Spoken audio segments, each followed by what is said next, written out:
La idea de esta presentación arrancó allá por el año 2007. Estábamos en un congreso de médicos residentes, justamente, congreso en Corrientes, hermoso congreso, y estábamos como comentadores junto con otros colegas de trabajo que presentaban distintos grupos de investigación, distintos hospitales. Y yo había escuchado, todos asistimos a la presentación de un trabajo que a mí me pareció francamente muy malo, y a la salida lo comenté con uno de los integrantes de esa mesa, y me dijo que le había parecido muy bueno el trabajo. Entonces le pregunté cuáles eran los méritos que había visto en el trabajo, y me dijo que habían detectado una P significativa. Ese fue, digamos, el argumento para explicar que el trabajo le había encantado. No está corriendo mi PowerPoint como corresponde, como suele ocurrir en estas instancias, así que no puedo salir de acá, estoy atrapado en esta diapositiva. Vamos a ver. A ver.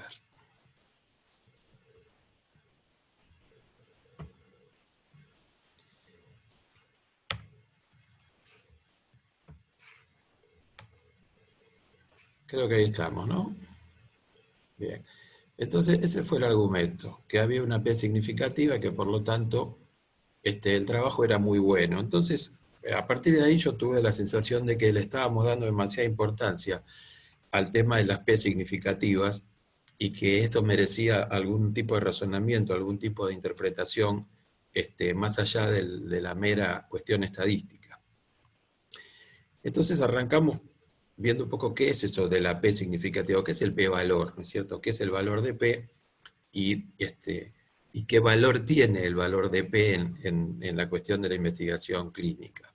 Entonces, nosotros tenemos que pensar que siempre investigamos para una población blanco, es decir, hay una población que va a ser la que va a recibir los beneficios de la investigación.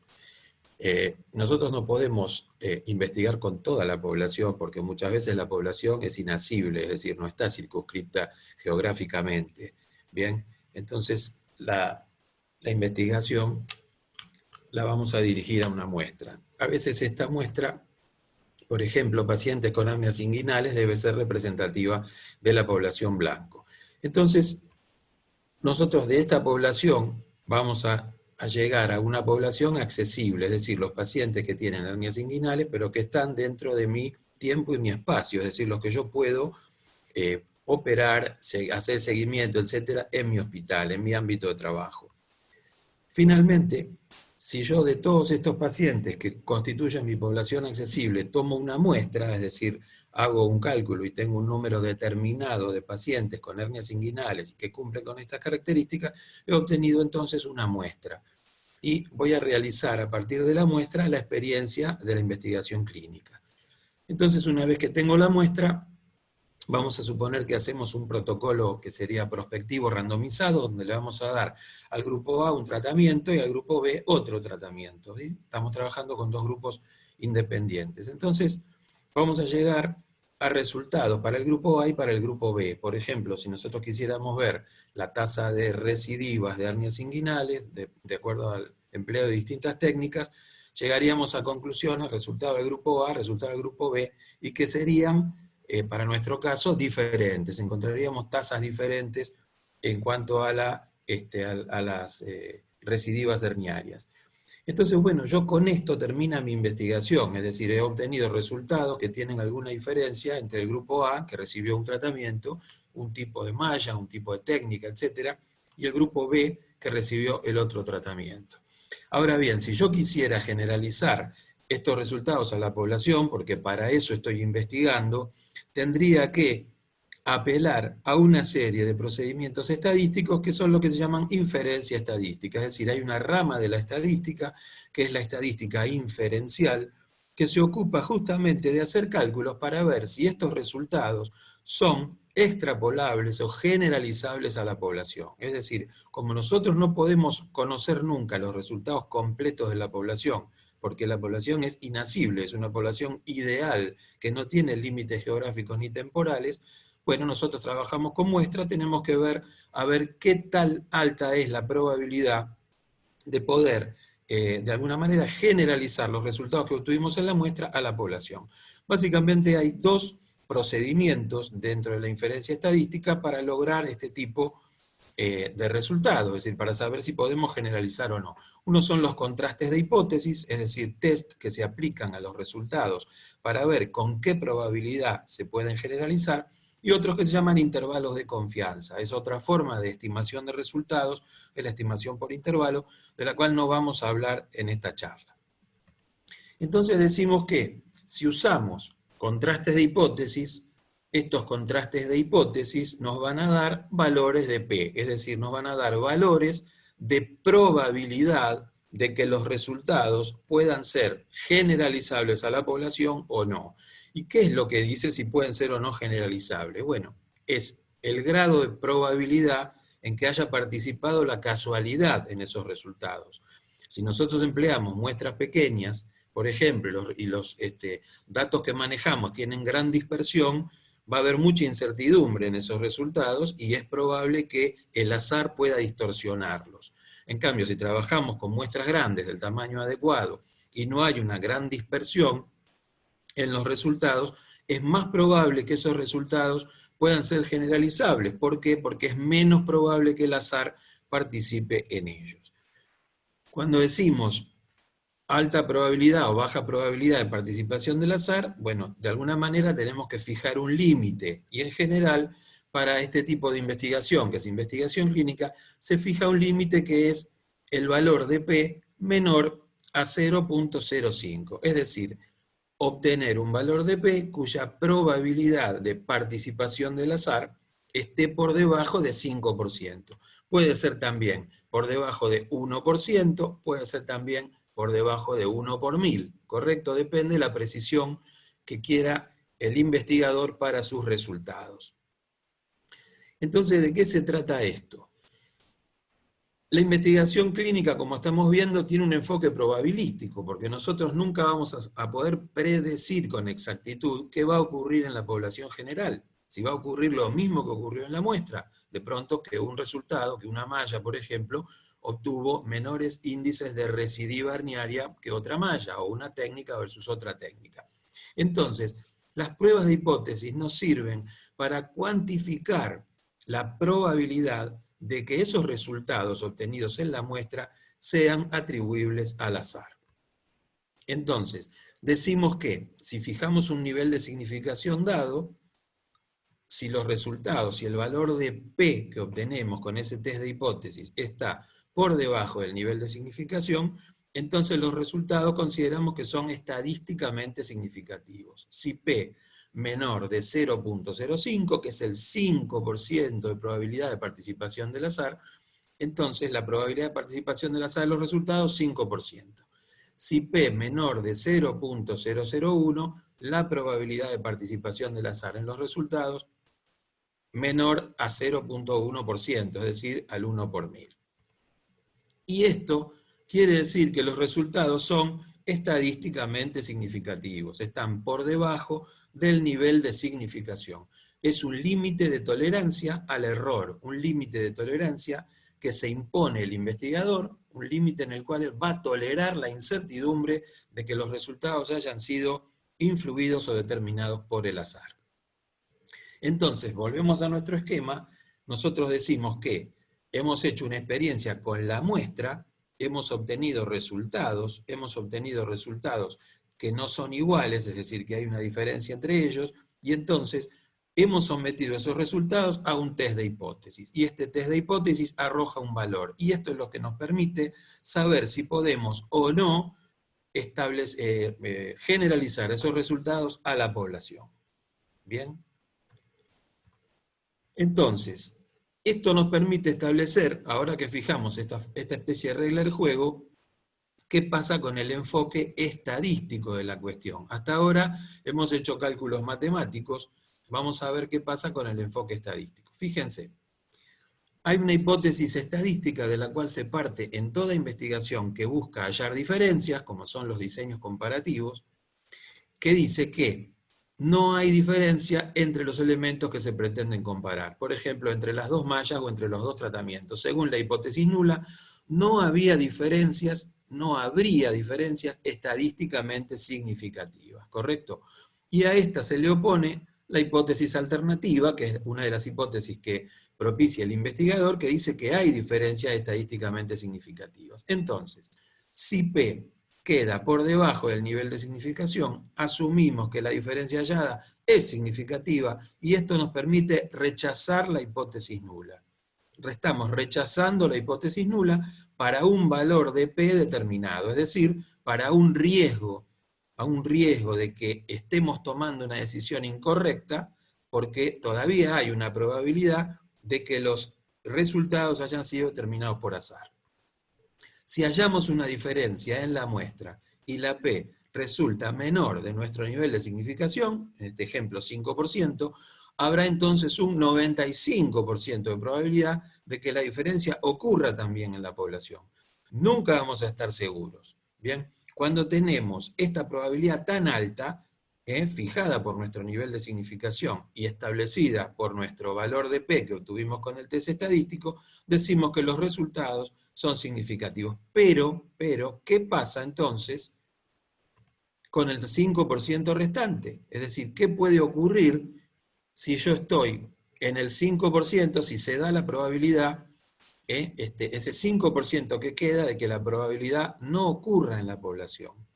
Entonces aparece una tablita, que la van a ver en un montón de textos, que es para interpretar las decisiones que se toman a partir de ese valor P, y ver cuál es el tipo de error, es decir, de diferencia que puede haber entre la muestra y la población. Entonces, fíjense, si nosotros tenemos en la muestra una diferencia significativa, ¿bien? ¿Qué es lo que tenemos que hacer? Rechazar la hipótesis nula. Bien, si la diferencia existe en la población, cosa que nunca sabremos porque nunca vamos a estudiar la población completa, estaremos tomando la decisión correcta al rechazar la hipótesis nula.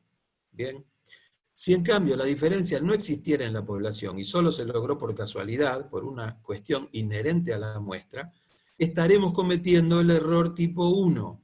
El error tipo 1 es rechazar la hipótesis nula cuando ésta es correcta, cuando ésta es real. Y la probabilidad de rechazar la hipótesis nula se llama alfa. ¿Y qué es alfa? No es otra cosa que el valor de P. Por lo tanto, si yo tengo una significación estadística para un nivel de 0.05, por ejemplo, mis resultados resultaron diferentes y el valor de P resultó 0.03, yo todavía tengo un 3% de probabilidad de estar equivocándome. Tengo un alfa igual a 0.03 de estar rechazando la hipótesis nula cuando esta es correcta. Es decir, cuando la diferencia la obtuve por azar. Vamos a ver qué pasa, porque podemos equivocarnos en otro sentido, es decir, no encontrar una diferencia en la muestra, y entonces en este caso fallamos en rechazar la hipótesis nula. La hipótesis nula nunca se acepta en realidad. Fallamos en rechazar la hipótesis nula. ¿Qué ocurre entonces? Si en la población no existiera esta diferencia, es decir, las dos mallas resultan equivalentes en la tasa de recidivas, estaremos tomando la decisión correcta y la conclusión del trabajo a partir de lo que ha ocurrido en la muestra es que no hay diferencias estadísticamente significativas. Pero ¿qué pasa? Si la diferencia existe en la población y no hemos podido detectarla por un error del diseño, entonces estaremos cometiendo un error tipo 2, cuya probabilidad es beta. ¿Cuál es el error de diseño que podemos cometer para que exista una diferencia y no poder detectarla con significación estadística? El error fundamental es la escasez de tamaño muestral, es decir, que tengamos un tamaño muestral muy pequeño que alcanza para demostrar la diferencia, pero no con significación estadística. Si no tiene significación estadística, no puedo generalizarlo a la población, ¿correcto? Son esos resultados que se dicen de no diferencia porque no hemos podido rechazar la hipótesis nula. Entonces, fíjense, hay una probabilidad de rechazar la hipótesis nula Es decir, encontrar una diferencia estadísticamente significativa que tiene que ver con el tamaño de la muestra. Eso se llama potencia. La probabilidad de detectar la diferencia se llama potencia. La probabilidad de no detectarla es 1 menos potencia, y es entonces lo que se llama error tipo 2. Ese es el beta. ¿Bien? Yo tengo la probabilidad total de detectarla o no es 1. Como son excluyentes, o la detecto o no la detecto, la suma de sus probabilidades es 1. Si yo tengo entonces 80% de probabilidad de detectarla, tengo por ejemplo una potencia de 80%, 0.08, voy a tener una de 0.8, voy a tener una de 0.2 de no detectarla, es decir, de cometer lo que se llama error tipo 2. Vamos a ir un poco a la práctica.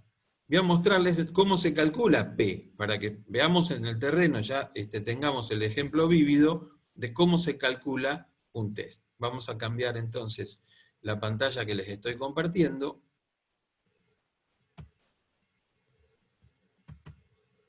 Confírmenme, por favor, que están viendo la planilla.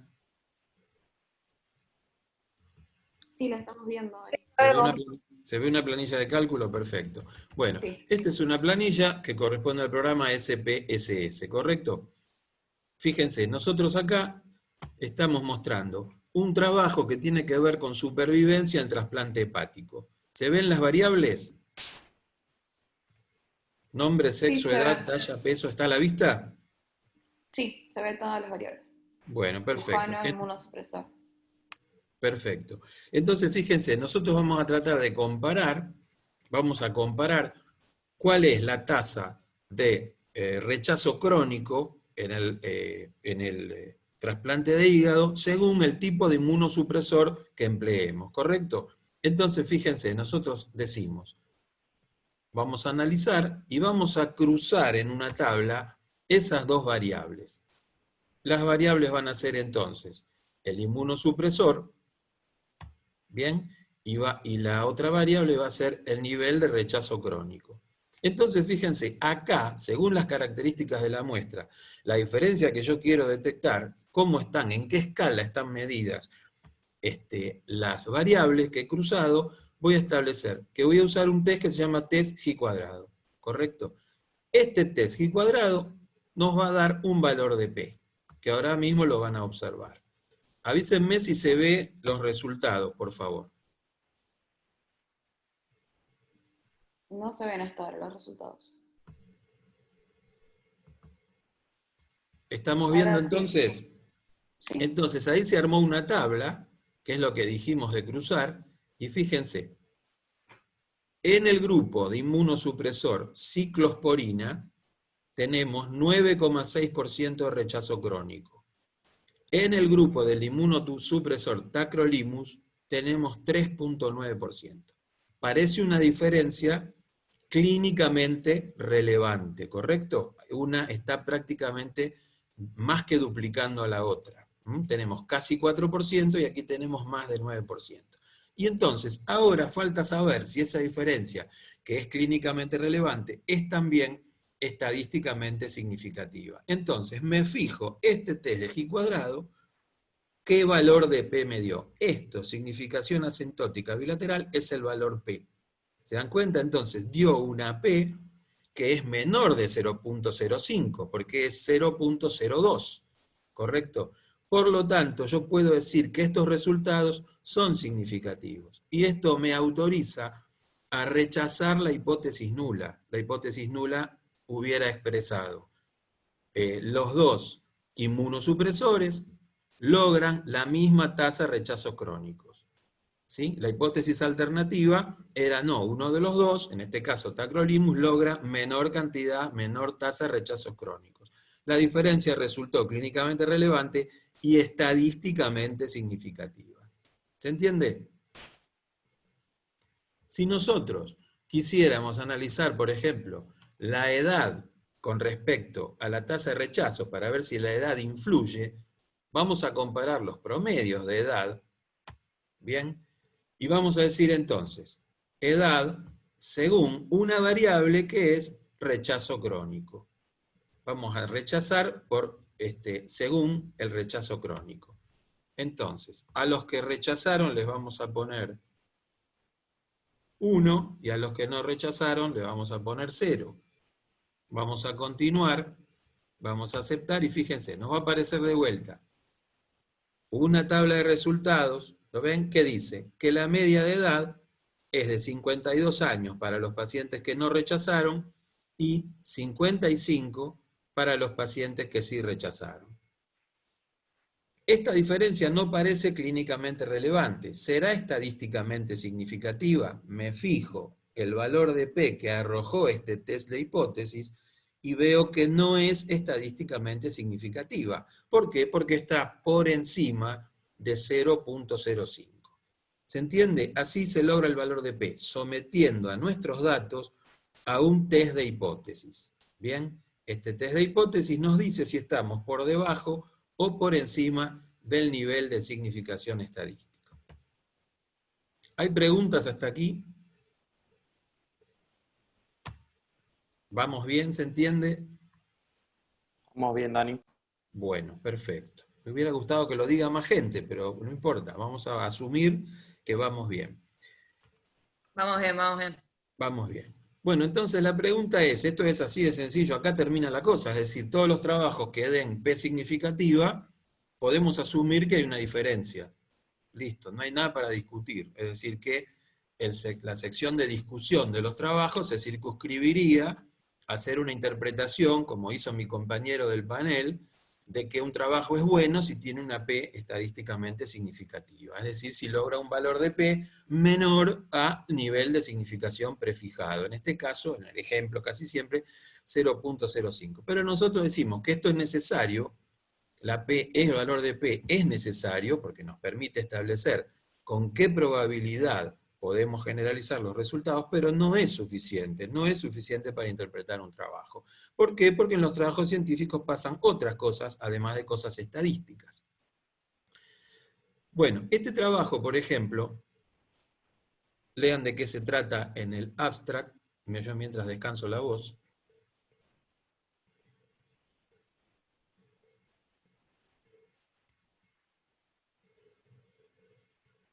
Como ven, es un trabajo que ha analizado factores de riesgo para infección del sitio quirúrgico en hernioplastia inguinal. Bien, tiene un párrafo que vamos a ver ahora y que está subrayado,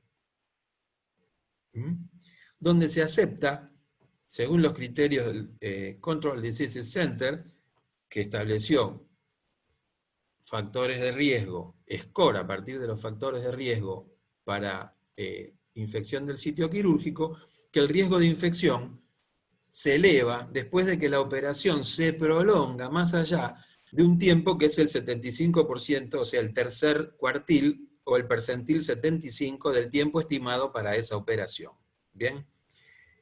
Entonces, acto seguido, uno de los resultados del trabajo es que los pacientes en cuya cirugía había durado más de 55 minutos tenían menor tasa de infecciones que aquellos que se habían operado en menos de 55 minutos. ¿Lo están leyendo? Habían hecho un test de G cuadrado, el que vieron ustedes recién, y les había dado una P significativa. Por lo tanto, la conclusión de este punto del trabajo era que si nosotros tardamos más en operar una hernia, tenemos menor índice de infección. Esto sería buenísimo porque entonces solamente restaría operar más despacio y con eso bajaríamos el índice de infección. Pero todos sabemos que no es así.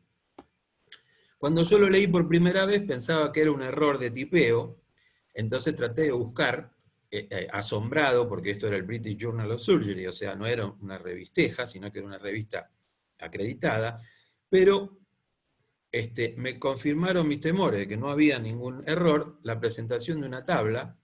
Esta es una modificación para que sea más visible, y en la tabla se observa que en aquellos pacientes que tuvieron una duración del procedimiento menor a 55 minutos, había 5.8% infectados, en los que tardaron más de 55 minutos, 3.1% infectados. Diferencia, según el G cuadrado, estadísticamente significativa. Bien, acá la tenemos. Entonces, ¿a qué reflexión nos mueve? ¿Cómo podemos interpretar esto? En primer lugar, los autores tienen la obligación, cuando tienen un resultado contraintuitivo, de comunicar qué razonan alrededor de esto. Es decir, por qué esto se pudo haber producido. Tratar de analizar la muestra, tratar de hacer las cuentas de nuevo y tratar de buscar una explicación. Como los autores no me la dieron, pienso libremente y veo qué pudo haber ocurrido para tener este resultado contraintuitivo. Entonces, en primer lugar, cuando tenemos un resultado contraintuitivo y nadie nos trata de explicar por qué, tenemos que pensar qué pudo haber pasado. Entonces tenemos que postular una hipótesis plausible, es decir, qué pudo haber generado que, contra todo lo previsto, cirugías más largas tengan menor tasa de infección. ¿A ustedes se les ocurre alguna? Y diferente técnica quirúrgica, no sé si fue la misma, por eso tardaban más o menos, o qué otra diferencia hay entre los grupos. Porque podrían haber usado una técnica sin malla que tarde más tiempo. ¿Y eso qué tiene? Generalmente no. Pero si no tiene la malla, a lo mejor tiene menos riesgo de infección porque no tiene nada extraño. Es un error muy común. Las mallas no aumentan el riesgo de infección. Es un error muy común que está en toda la literatura y por eso se les pega. Las mallas no aumentan el riesgo de infección. Las mallas lo que hace es que sea más caro tratarlas, más difícil tratarlas, más rebelde las infecciones. Pero no deberían aumentar la tasa de infección. Bien. Una hipótesis plausible o una hipótesis no tan plausible podría ser, bueno, si no hacemos hemostasia operamos más rápido. Pero tenemos hematomas, los hematomas se infectan y tenemos más infección, en cirugía es más rápida. Dani, ¿se te Sí. puede preguntar? ¿No te interrumpo? No, dale. Es porque en realidad el dato que figura en la literatura con respecto a eso es que un cuerpo extraño requiere muchas menos bacterias para generar la infección. Y Está bien, ese pero ¿sabés qué, dicho- Jorge? Pero no, la idea es no discutir el punto científico, el punto de vista de lo biológico. Perdón, por eso, discúlpame, sí, sí. Yo lo entiendo, pero nos corre No, del no, no, foco. perfecto. Sí, dale. Entonces, esa es la única hipótesis no tan plausible que se me ocurre. Si uno no tiene una hipótesis plausible, tiene que considerar defectos de medición, análisis o alguna variable interviniente, y acá vendría los razonamientos en función de la malla, ¿correcto? Si la malla requiere menor carga bacteriana para desencadenar una infección, etcétera, que se podría considerar. Habría que estratificar a los pacientes, ¿bien?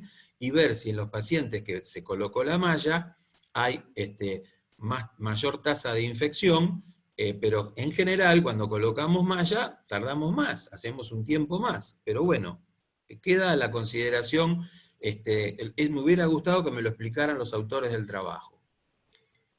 Y lo otro es considerar error tipo 1. Es decir, hay una probabilidad muy baja todavía, pero existe, de que las cosas salgan al revés desde el punto de vista estadístico, es decir, de que estemos en realidad en presencia de un error tipo 1. ¿Bien? Vamos al próximo ejemplo. Este es un trabajo también este es randomizado y prospectivo, es malla versus no malla. Vamos a ver si podemos abrirlo.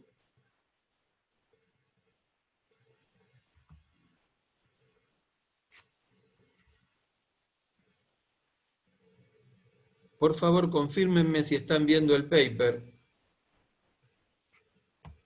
No se No, abrió, tipo. Dani. Bueno, ahí vamos. Cambiamos la pantalla. ¿Se ve ahora? Ahora sí. Bueno. Lean por favor el enunciado, así vemos de qué se trata el trabajo que vamos a analizar.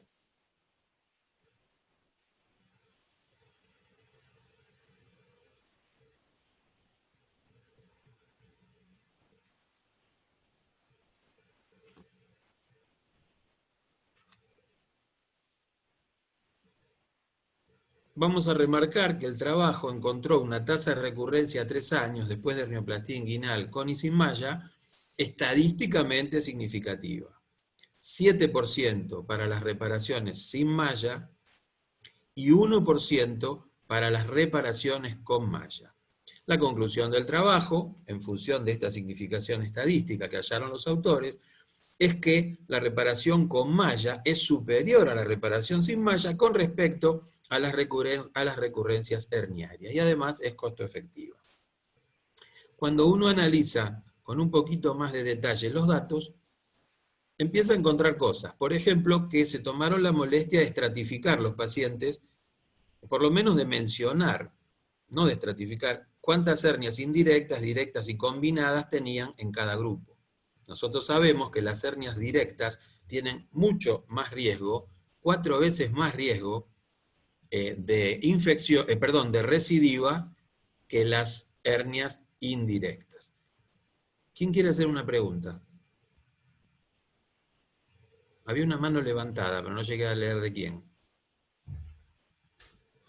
Bueno, seguimos. Entonces, fíjense, hay un montón de cosas para criticarle al trabajo, ¿sí? El tipo de tratamiento con malla que se hizo estaba estandarizado, era la técnica de Lichtenstein, en cambio las técnicas sin malla era un rejunte, había Bassini y McVeigh en 75 pacientes, 52%, Schuldeis, Bassini puro, McVeigh puro en otros 2 pacientes, es decir, un rejunte. Desde el punto de vista metodológico es muy difícil comparar así. Pero lo peor de todo viene acá. Fíjense, en el grupo sin malla no hubo recurrencias en las hernias indirectas. Hubo 4 en hernias directas y 5 en las hernias combinadas, que tienen un componente directo, ¿correcto?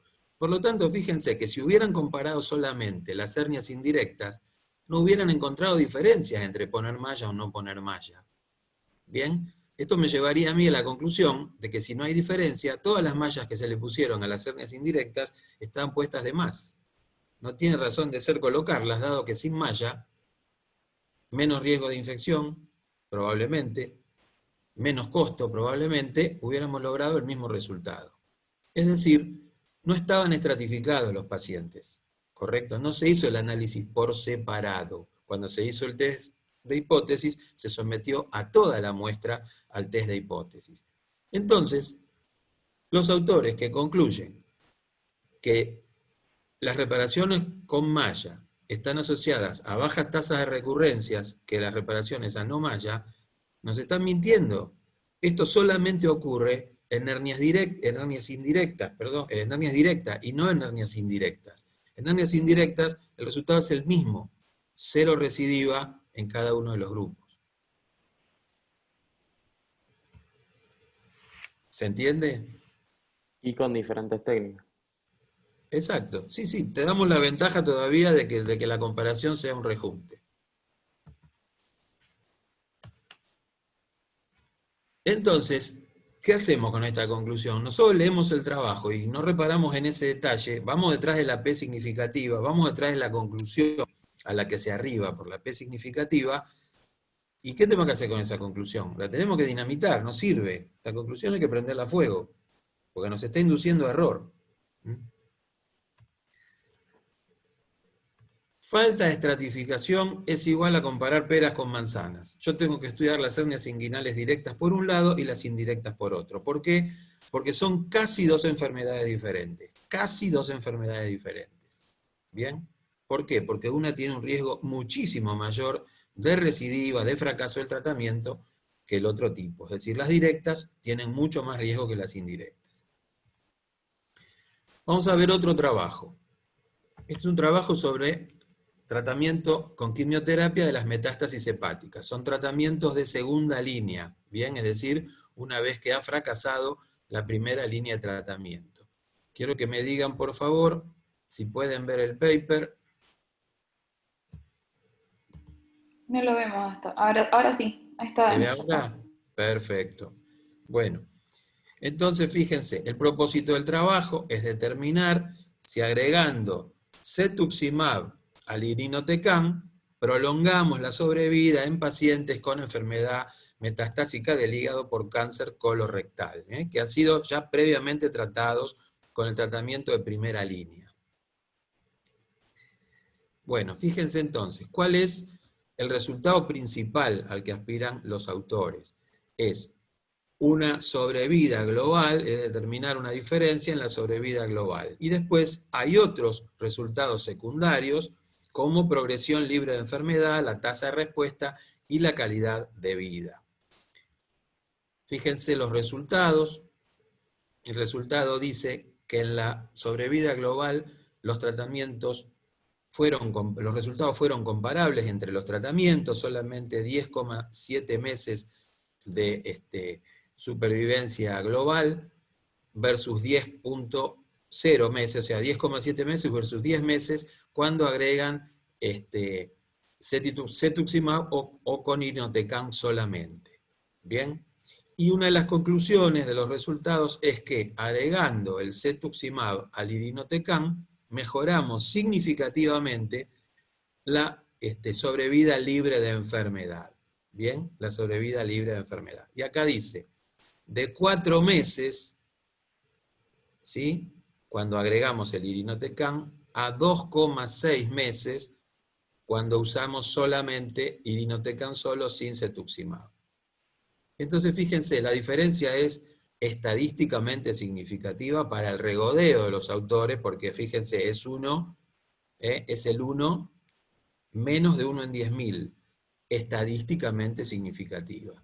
Sin embargo, cuando me fijo en la diferencia, han logrado mejorar la supervivencia libre de enfermedad entre 4 a 2,6 meses, es decir, 1,4 meses de mejoría.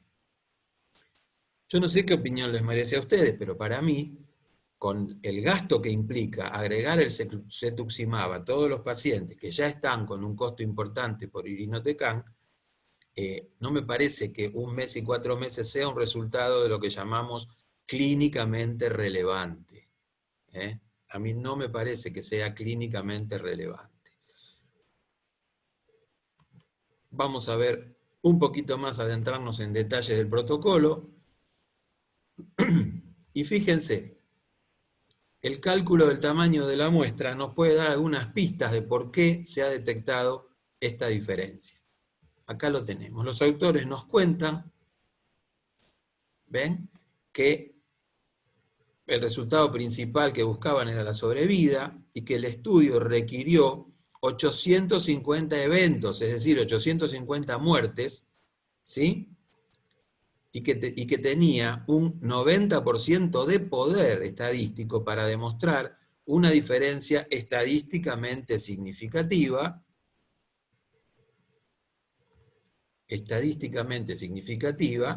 asumiendo una verdadera tasa de riesgo de 0,80.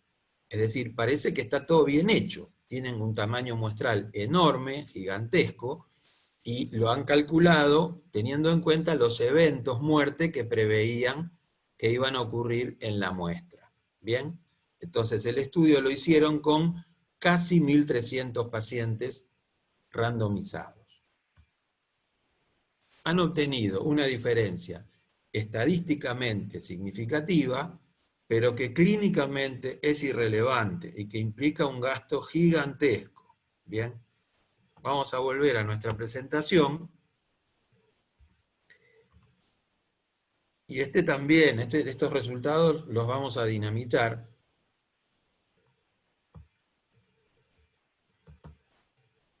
Porque no nos queda otra, no tienen relevancia clínica. ¿Qué es lo que podemos decir de este trabajo? ¿Cuál es la conclusión que podemos obtener de este paper?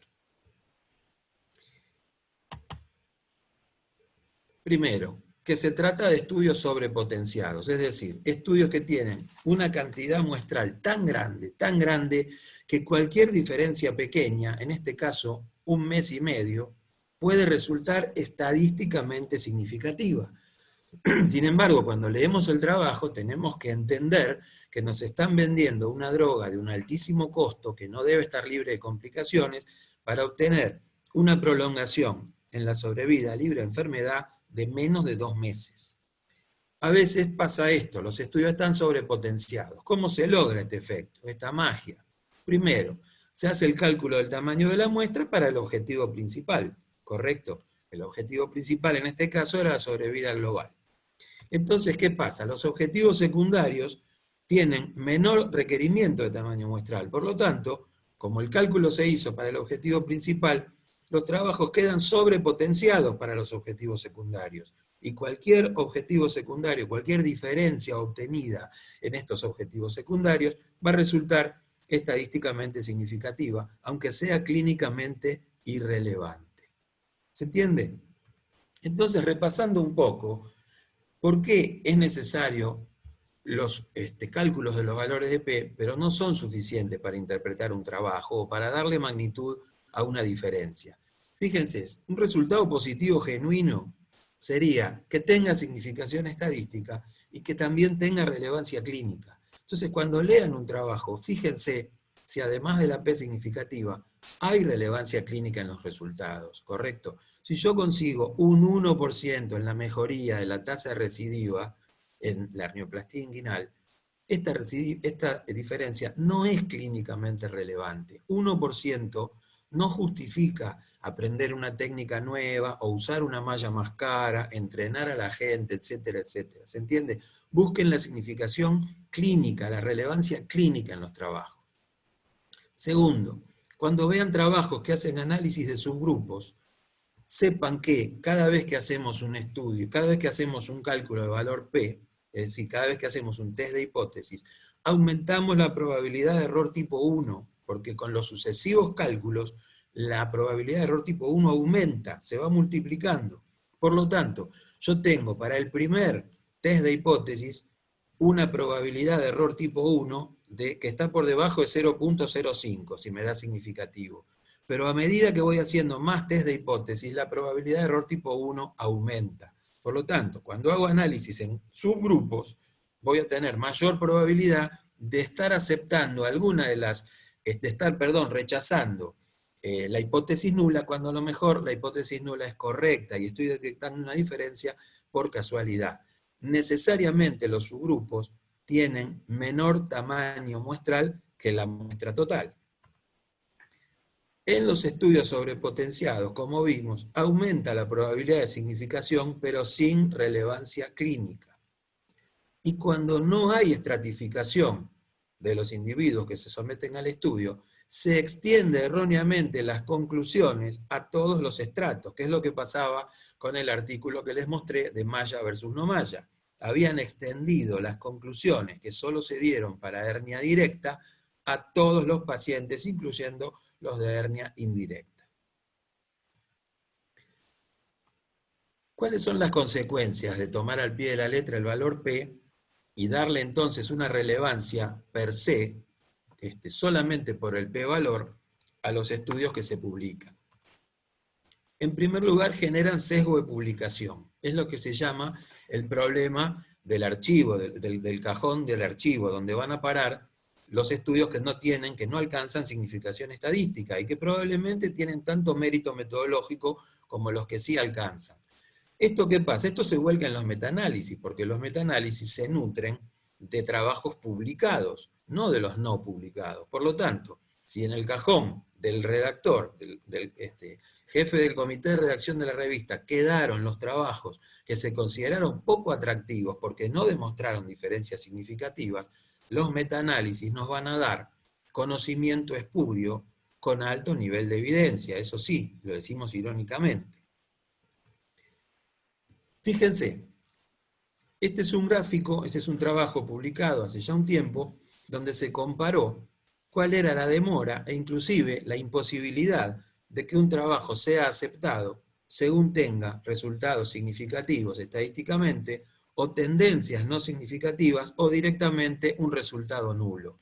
Y fíjense la diferencia, ¿bien?, que hay en el grupo de tendencia no significativa, prácticamente muy escasa posibilidad de ser publicados. Y toda esta línea demuestra que terminó el seguimiento y nunca fueron publicados. En cambio, los trabajos con nivel intermedio de significación o los que son estadísticamente significativos, rápidamente baja la tasa de no publicación porque van siendo publicados a lo largo del tiempo.